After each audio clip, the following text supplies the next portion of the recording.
Alright guys, here's an update. As you can see, this van's got a lot of rust on it. It's going to take some time and some work, but we're going to get there. Here's one of the worst holes on the driver's side. But what you think is bad, you don't realize until you start cutting into it and find that there's a lot more cancer than you realize. So here I'm just using a flap disc and I'm rotating out cutoff discs, cut out anything that's real nasty. I don't want to leave any rust or too much material left behind that's cancerous because it'll just spread and regrow. I'm going to try to get this all the way down to bare metal. Going to keep working on it, being careful around corners, not grinding too much. Going to keep grinding. I'm going to try to keep a little bit of metal in between the holes, and then I'm going to come back through with the vacuum here and clean out as much of the loose rust, flakes, and debris that I cut or ground out. Make sure it's nice and clean. I want to try to, like I said, keep some metal in between there so I have something to conform to when I come back through later. Make sure to clean it with acetone or degreaser. It's basically what we're going to start off with here. If you guys are wondering, the blue tape is so I don't start fires from sparks. But yeah, that rust is pretty bad. We're going to get her though. Lots and lots of rust. Look at all that. Lots. There's so much. All right, moving on to the other side here. This is the obviously the passenger side. You can see there I already foamed that. That was an experiment. I did that one spot just to kind of see what would happen. Did bulge out a lot because I didn't tape it as good as I did everything else. We're going to move over here onto this spot.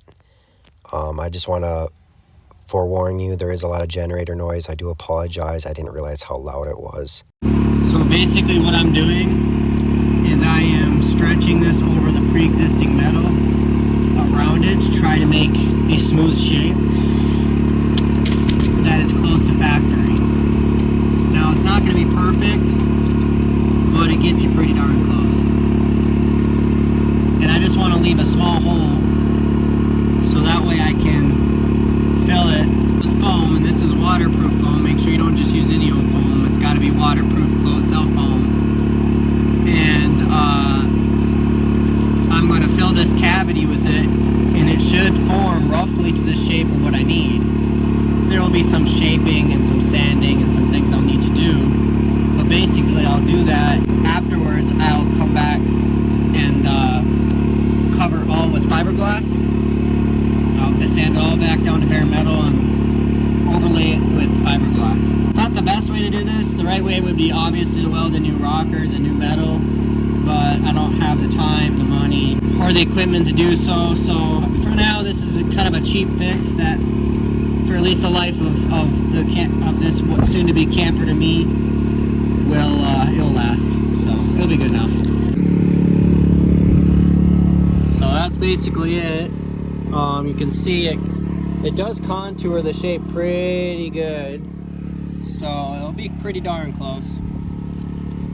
I still got to do the back side, which has big gaping hole, as you can see. So I'm going to overlay that with tape so that way it can all be foamed as well. So here I'm working that tape on the edge of the rocker.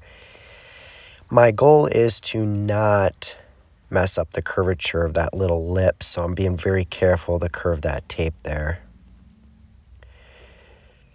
This is basically what the end result's going to look like when I tape a hole. I'm going to leave a small little hole there for the foam. These little cuts I made are also for foam. I didn't have to do that, but I chose to do that because I just wanted to add some structure. But you can see all the different holes that I'm going to be filling.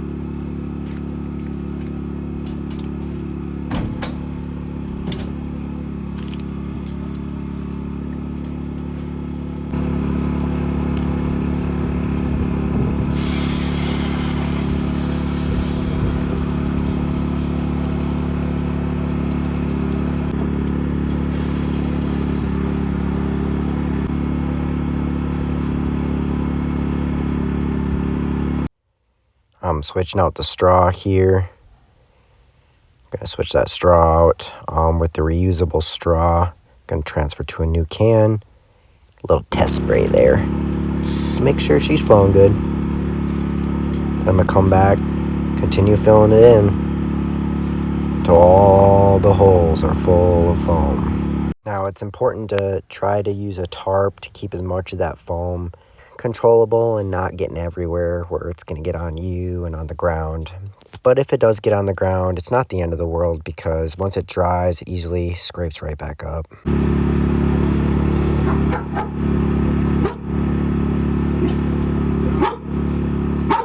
Enough. As you saw there, Riley was letting me know that somebody drove by doing her duty to make me aware of anybody that may be sneaking up on me, as she's been trained to do. My apologies, my phone filled up again, but here's some pictures of the end product. I did shape it off camera. I will have to sand this foam to get it more fine-tuned to the curvature, and then I'll have to grind everything back down to bare metal, and then fiberglass it, and so on and so forth. Thanks for watching. I'll catch you on the next one.